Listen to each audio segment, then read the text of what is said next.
I'm Aryeh Schwartz along with Rachel Galligan, and welcome to the Winsidr show where it's all about the W. This episode I'm very excited to get into as we continue our series of going in depth on each team in the league.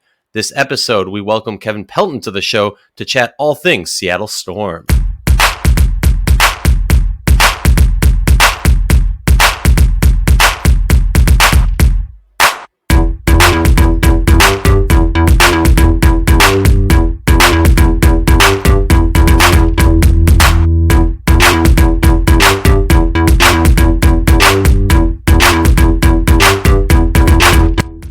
If you like our show, please consider joining our Patreon community, patreon.com/Winsidr. For less than a cup of coffee a month, you can directly show support for the hard work we do covering the W. And don't forget to see our amazing staff's written content at winsidr.com.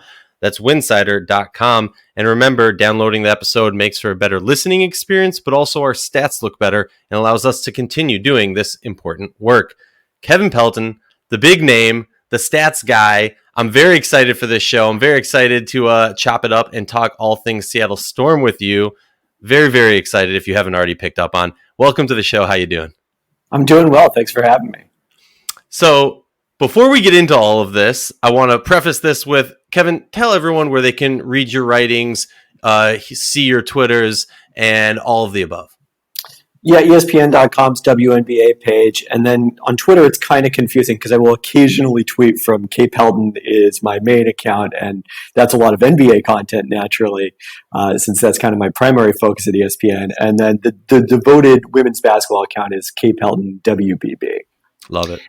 Yeah, I had to make sure I was following the correct one. The WBB one, that's the one that we've got the WNBA content on. Kevin, we're so excited to have you here. I just kind of want to start, before we dive into this 2021 Storm roster, you have a really cool story. You've really been around the game, the professional game, for a long time and covered it from a lot of different angles, if you will. But why don't you give the listeners a little bit of your background? I mean, you really have built this kind of your name from the ground up. Like, how did you get your start, and how did you get to where you are right now? Yeah, I was really lucky that I kind of got into this at the perfect time where basketball writing on the internet was just starting to become a thing. I was in college at the University of Washington when I became aware of, statistical analysis in basketball, which was really in its infancy at that point. You had John Hollinger just starting to do some work before he had even gotten to SI, let alone ESPN, where, he was kind of my predecessor in many ways. Dean Oliver, who sort of set the template for a lot of the work that is still done in terms of per possession ratings and the four factors on offense and defense. And so around the same time, I also started writing about first the Sonics in the NBA. And in 2002, Dean Oliver was doing a project with John Maxwell, who's still in the league, is the Aces with their PR staff. And they put a volunteer in each WNBA market to track some defensive statistics that Dean had come up with to kind of come up with a defensive equivalent to everything that's in the offensive box score. So a forced miss or a forced turnover, not just blocks and steals, but looking at everything that happens on the defensive side of the game. And I volunteered to do that for the Storm here in Seattle. It was the first time I had really paid any attention to the WNBA. This was 2002, so Sue Bird had just been the number one pick, Lauren Jackson the number one pick the year before. Wow. And a great time to come around, right? A perfect time. It took me 2 games, I always say, to get hooked. The second game was against Minnesota. Katie Smith led Minnesota team, and Sue Bird leads a fourth quarter comeback, and it's like, okay, she is the real deal, and I was completely bought in. So it was great timing then, not only from the standpoint of the Storm getting good, but also from the standpoint of that fall, I got hired by the Sonics and Storm as an intern to write for their websites. And when the 2003 season came along, being out of college, by that point, the school year being over, was able to really cover them is a full-time beat in a way that I couldn't do during the NBA season with the Sonics. And, it was a lot of fun and grew into, that was my full-time job up through the Sonics move, kept doing it part-time covering the Storm after they went independent from 2009 through 2012, right up until I got hired by ESPN on the basis of kind of my statistical-based work primarily on the NBA again. Wow. And would clarify for me, because knowing so little about the NBA side, What exactly went down with the ownership? Did the ownership of the Sonic continue ownership of Seattle for a little bit? I don't even know when the Sonic left Seattle. So educate me and the fans who know there used to be a men's basketball team there and often get upset on social media when people forget about the Storm when they talk about bring basketball back to Seattle. Exactly. We have professional basketball. Now, we do need an NBA team as well. But so I wouldn't say it's a fun story, but the story is this actually went down the day the Storm was playing their Kids' Day game. I forget who was in town, but that day, the sale of the team to a group from Oklahoma City was announced, and it became pretty evident pretty quickly that Oklahoma City was, had just hosted the Hornets, was looking for an NBA team, and there was a strong likelihood of a move. And one of the questions was, hey, what's going to happen with the Storm? Because that ownership group was not necessarily as invested in women's basketball as they were in getting the Sonics to Oklahoma City. Although not everyone, because Bill Cameron, who ended up owning the team in Tulsa, and I think is still part of the ownership group in Dallas, was a part of that Oklahoma City group. He was kind of the point person for the Storm. So start of 2008, when it really has become clear the team is about to move imminently, there was a group of local owners, Force 10 Hoops, that stepped up, I think all season ticket holders, and purchased the Storm to make sure that they'd stay in Seattle independently even after the Sonics moved. That's amazing. And might be, not, hopefully not, but hey, might be a story, a predecessor for what might happen to the Lynx and the Minnesota Timberwolves with the new ownership group going in there. Not this episode. Let's talk Seattle Storm. I know you've been involved in a lot of the training camps. Obviously, at least from my knowledge, correct me if I'm wrong, media has not been allowed into camp yet. Their select places media has been welcome in to watch preseason games or some of the scrimmages, but they've not been able to actually watch training camp itself. So obviously a lot of this is going off of media availability, what the coaches are saying, what the players are saying. But give me kind of an update. What are your key takeaways from training camp and how are you feeling about this Seattle Storm team? So yeah, they are scrimmaging right now, actually, as we record this podcast. Amazing. But, media were not invited into that. So Saturday, with the season opener on ABC against Las Vegas, is going to be the first time we get a chance to see the Storm in action. I think one of the big takeaways from training camp has been kind of the arrivals. The Turkish semifinals going long means Mercedes Russell and Epiphany Prince are probably going to be, later than the start of the regular season when they're going to be able to start playing. And then in a situation that until last week, I don't think we really realized was a potential issue, Kiki Harrigan, who is one of this offseason's additions for the Storm, does still not have her visa, and it's unclear when she's going to be able to get that and report to the team.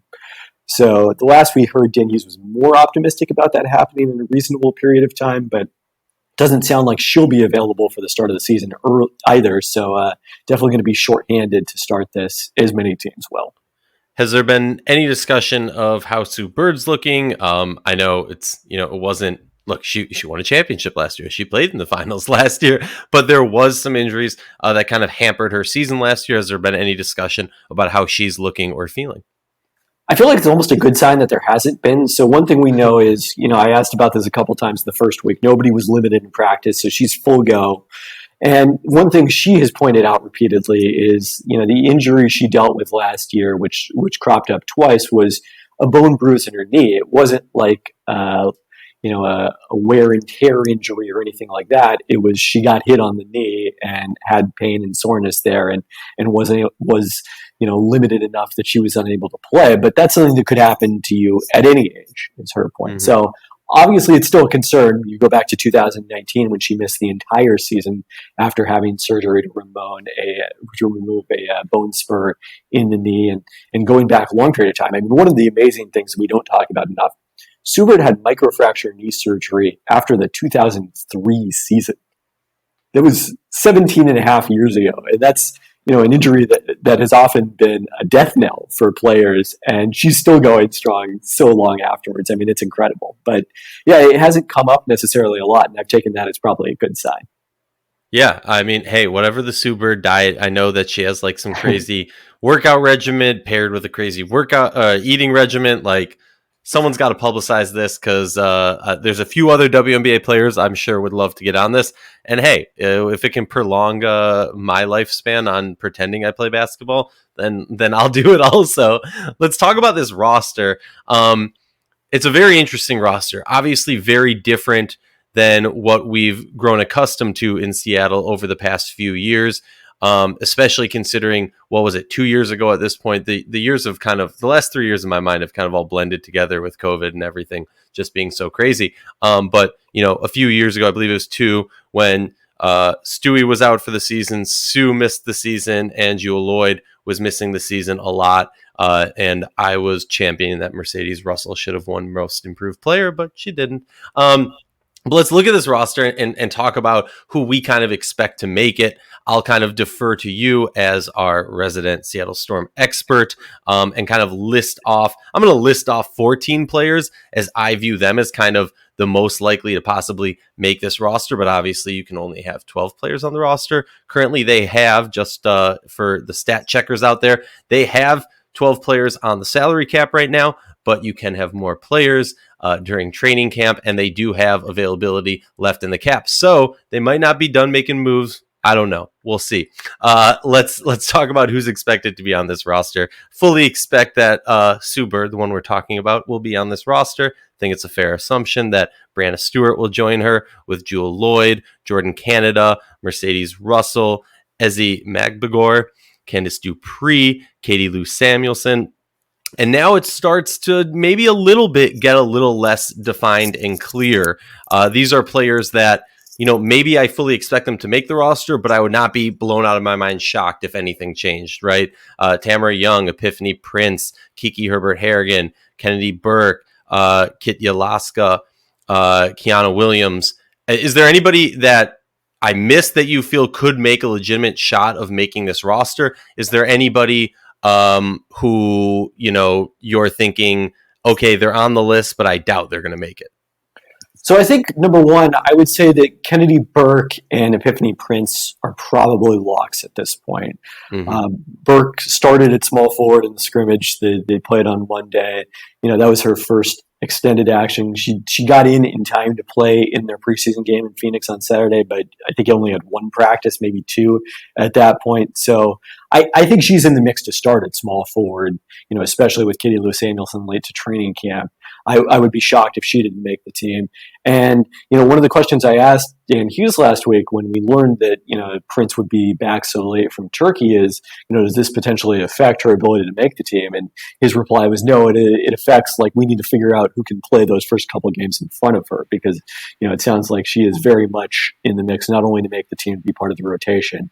And then as far as kind of the battle for those last roster spots, I might have missed it. It was a long list. Was Stephanie Talbot in there? Sorry.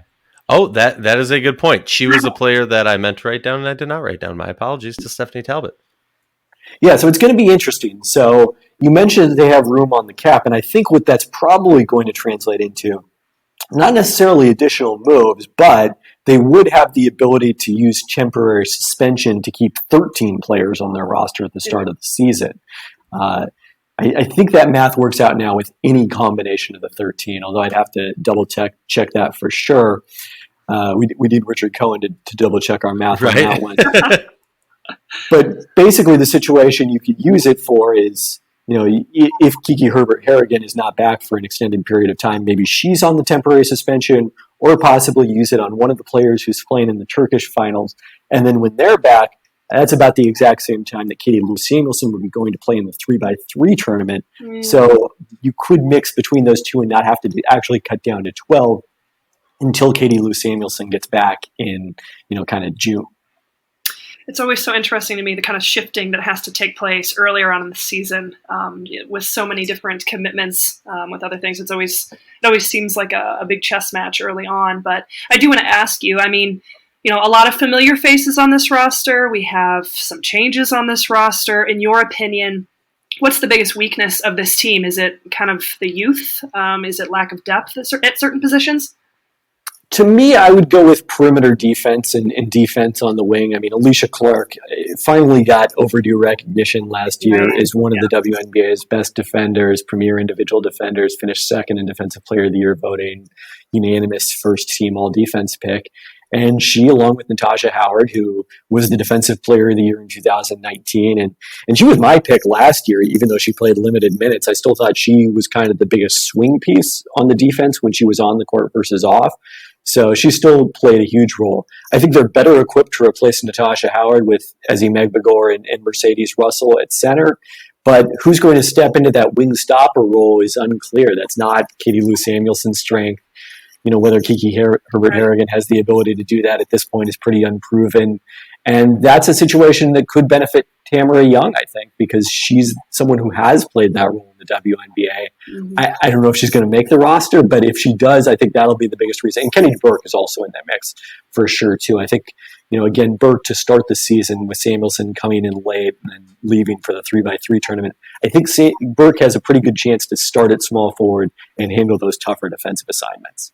Yeah, definitely hard to fill the hole of Alicia Clark and what she brought to this team. As you said, long overdue credit. Shout out to Clark. Pretty much everybody should love her. She's one of my favorite players in the league personally. But all right, now on the flip side, I mean, without naming specific individual players, but as a whole, from an X and O standpoint, what do you think the strength of this team is? I think the offense is still going to be very good for this team. I mean, as long as you have Brianna Stewart, Jewel Lloyd, the development we saw from her last season in terms of becoming more efficient as a scorer was a huge step forward in her game, and something I am optimistic she's going to be able to maintain. And then, Subert at point guard, even at this stage of her career, it's a huge difference in terms of the threat she poses to defenses with her outside shooting, her playmaking. We saw her set a single game record for assists in the WNBA finals, and the team was just much better. The offense ran much more smoothly with her on the court, as well as Jordan Candida has developed as a backup. There's still a difference. So you take those three, potentially, if Katy Lou Samuelson can translate the breakthrough season she had overseas to the WNBA level, that's got the recipe for a potent offense. Before we talk about ceiling and floor, I'm curious your feelings. We touched on, filling that Alicia Clark role, right? And we know that that's going to be a harder position to fill. We've seen a lot of moves during this offseason by Seattle to address that position. But Natasha Howard is a player that I feel like we'd be remiss if we didn't speak about her departure and what that means. And you brought up Ezi and Mercedes. And talk to me a little bit about how you feel, because for me, both these players have had like shining moments of superstar caliber play. And I'm not even saying that lightly, and I know some people might scoff at me when I say that. Look, there's the Ezi fans out there will go wild and say she's the greatest player in the WNBA's history already. And I get that there's some jest in that. But can you talk to me a little bit about why you feel, and I'm with you on it, that Ezi and Mercedes can really step into this role together and kind of by committee, as it were, and not. I'm not trying to hate on Natasha Howard, but not miss too many steps from Natasha Howard. Right. I mean, I think it's potentially less of a drop-off, even if Natasha Howard is a better player than Alicia Clark. And we did see, that one of those stretches from Russell that you mentioned, I assume has to be last year's WNBA Finals when she played a pretty important role defending Asia Wilson and Carolyn Swords and the size that Las Vegas was able to put on the court. And that's something that, if you were going to point to a weakness of the Storm teams that won the championship in 2018, 2020, they didn't necessarily match up extremely well against the Brittany Griners, the Elizabeth Cambages of the world, these kind of Sylvia Fowles, these behemoth post players, because, Natasha Howard's 6'3", 6'4", Brianna Stewart's 6'4". You don't ideally want her having to defend these players. And Mercedes Russell was a better matchup in some ways against them. So I think it's going to be interesting to see how much larger her role is, especially with Cambage back in the league. That wasn't something they had to deal with last year with Las Vegas. Ezi, it's hard not to be excited about her potential. the versatility defensively, starting with the opening game last season where she switches out on Sabrina Ionescu on a switch and just stones her at the point of attack. There's not a lot of centers in the league who can do that at any stage of their career, let alone in their very first game. And she's played well, had a nice preseason game against Phoenix. So, I think she's going to step into a larger role. And then you've also got Candice Dupree is in the mix here. I would not be surprised if we see Breanna Stewart and Candice Dupree as the two starters in the front court, and both Russell and Meg McGraw come off the bench as we saw last season. Well, I think this team, I'm not going to disagree with you that about those 2-2 pairings, but I think this team has such an ability to interchange people. That's probably not the right wording, but to replace each other with different lineups, just in that front court position. I mean, we're not even talking about the backcourt right now, but just in that front court position, and I think you don't lose as much athleticism as you think you might when you hear Natasha Howard has left. And honestly, hearing you talk about Mercedes go up against some bigs in against the Aces. Honestly, I was thinking about not just the Aces, but also, like you said, BG, but also, Sylvia Fowles. It probably wasn't even this past season. It was probably 2 seasons ago. Just right. Seeing how she goes up against the true established top tier bigs in this league, for me, was like, wow, this girl's got a lot of potential to really, really be a force in this league. So I'm very excited for it. We've been doing this with all the episodes, with all the different media personalities talking about each team, the ceiling and the floor. Now, the ceiling in my mind, obviously, this team's making the playoffs. I don't know if I'm as high on them as some of the other talking heads around the W, maybe not even as high as you. But I will say, like, in preparation, I said this before we got on the episode when we were just chatting before. In preparation for this episode, I started to look deeper and deeper at Seattle and get more and more excited and start to sit there and go, ceiling might be championship. And if you would have told me that, a week or two ago or right after the draft, I think I would have looked at you like, what are you talking about? You're crazy. But the more and more I look at it, the more and more I think about it, obviously, it's, in my opinion, it's going to come a lot down to Ezzie and Russell's growth, but they truly have the vets, and the stars, and a lot of these up and comers that I'd say, the ceiling, or the ceiling's definitely a championship if I'm going to say that. But I'd say the floor is kind of that 5 to 8 seed, and maybe that's a little bit rash, maybe that's a little bit crazy. But I'm curious, as a much wiser, a much more in tune person, Kevin, can you tell me what flame on your feet, ceiling and floor, which you picking?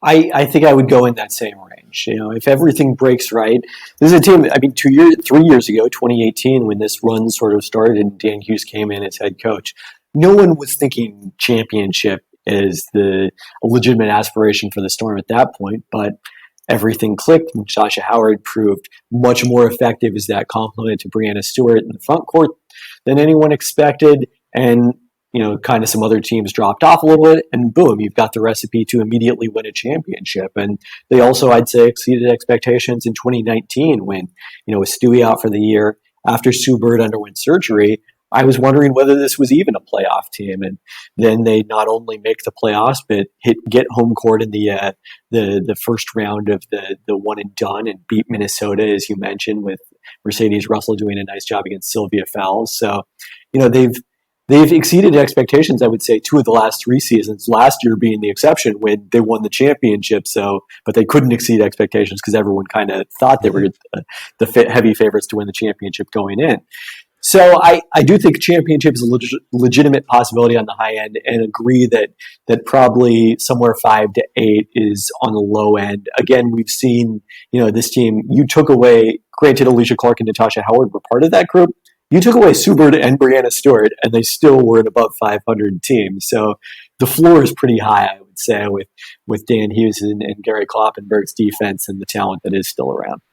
Yeah, I have to agree with you guys. It was like, I know that the roster is different. Obviously losing Howard and Clark, even Sammy, really mixes things up. But then it's like you really sit down and you start dissecting this roster and still how loaded it is, and the young potential that I think I mean, they're going to get a ton of minutes, a ton of opportunity. I think that's what makes this team so exciting is finding those players that are going to step up and fill those holes. You can't necessarily exactly replace a Natasha Howard or exactly replace what Alysha Clark brought to the floor. But, I mean, I think it's very evident that Brianna Stewart and Jewel Lloyd, obviously we could talk about Sue Bird, those are the two who can be, let's be honest, Brianna Stewart's the best player in the world. But in terms of those two being able to elevate their game to the next level, I want to ask Kevin your thoughts on that. Is it possible? Is that what they need to do to have this success? And if it's not one of those two, kind of which player in your mind is it that moves the needle for this team to truly be in that contention? Well, if there's another level for Brianna Stewart, I would hate to see it for opponents because, she's already winning everything in sight basically over the past year here after coming back from an Achilles rupture, which is just incredible. With Jewel, I do think there's another level in her development, and that's defensively. Is she going to take on more of these tough defensive assignments with Alysha Clark's departure? I mean, there's going to be, some bigger small forwards that you don't want her defending at 5'10", but, that's, I think, one area where she could continue to take a step forward. But to me, the player who really has the chance to, break out this season is Katy Lou Samuelson. She's in a much more comfortable situation, I think, than she's been the last 2 years, in different locations in Chicago and Dallas, playing alongside Brianna Stewart, a teammate at UConn. The luxury of having Stewart and Lloyd and Bird, like you mentioned, is you don't need everybody else to come out there and create a lot of their own offense or do a ton of things well. They just need to fit their role and play that well. And that's exactly what, Alysha Clark did and to an even greater extent, Natasha Howard. And I am glad that, I've been remiss in not mentioning Sammy Whitcomb's departure because that is a big loss as well, her shooting off the bench. The Storm did manage to replace her in the finals with Epiphany Prince playing a bigger role, but, Sammy is going to be missed for sure during this season. And that's a really good point, too, that we shouldn't just gloss over her just because she missed the final. She was a key part of that team for not just this year or last year, I guess, but for years before that and for getting that team to a position. Granted, she was not part of physically part of the team in the finals. She had bigger and better things to do. The birth of her child, who's freaking adorable. Yes. Let's talk about the biggest question facing this team. I'm curious for you. I'll let you go first, and then if you don't touch on what I'm thinking, I'll kind of voice my opinion. But what is the biggest question, or I guess barrier for this team? I mean, I'd probably come back to that small forward position. That's the biggest question mark by far about this roster because as we talked about, they've got lots of options at center to replace Natasha Howard. They've got lots of options at small forward. And, we'll see how much Herbert Harrigan is eventually a part of that, along with Kennedy Burke and Katy Lou Samuelson, who I think start out as the two most likely contenders. But it's wide open enough and unproven enough that it could go any direction. And that's also a potential source of weakness if none of those players step up. Oh, totally. You went, small picture. I went a little bit more big picture of cohesion and the growth of some of these younger players. To me, it's, and maybe this is too simplistic, but when I look at a starting five and you take out two of those and you replace them, to me, there's going to be a little bit of that, just not so comfortable growth. And hopefully, they grow together and they mesh and it all works out. But cohesion is really going to be the thing for me that I'm excited to see. Granted, I think what we're seeing in Seattle is very reminiscent, and, shame on me for always bringing up my hometown team, Minnesota Lynx. But, during their run of winning championships, they didn't always have Sylvia, right? They had Taj. And they replaced her with someone else. And then they had other players come in and they replaced. Yes, there was this core, but there was still that rotation of some players. So for me, I'm just excited to see kind of how they plug in these new players and how they can fit into this system, because to say the Storm aren't a dynasty, I think might be a little bit out there and crazy. Well, Kevin, we're extremely appreciative of your time. I know you're a busy man. Thank you so much for joining us. Remind everyone where they can find you, which Twitter account to follow. Yeah, I mean, hopefully both, but definitely K Pelton WBB is where most of the in-game updates and that sort of thing is going to be over the course of the season. So, yeah, follow that. Check out ESPN's WNBA page, and thanks for having me. Always enjoy talking about the Storm. Always. And let me remind everybody, Winsidr is your one-stop shop for all your WNBA news and conversation, but we can't do it without your help. Become a subscriber at patreon.com/Winsidr. For just a few dollars a month, you can help grow the game.